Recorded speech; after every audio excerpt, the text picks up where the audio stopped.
How to change Amazon country settings. Hey everyone, welcome back to our channel. In this video I will guide you on how you can change the Amazon country settings, so make sure to watch the video till the end.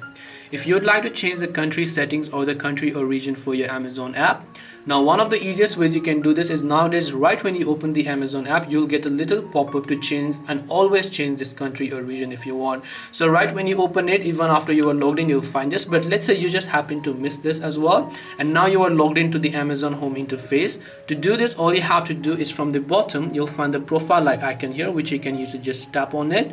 And once you tap the profile like icon over here, if you look at the top right, you'll find a little flag icon depending upon the country that you have selected.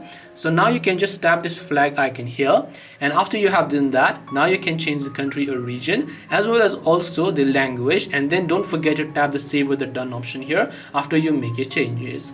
This way you can change Amazon country settings. Hope this video was very helpful. If you have got any questions, feel free to leave them down below. Thank you very much for watching till the end of the tutorial, and see you soon in the next video.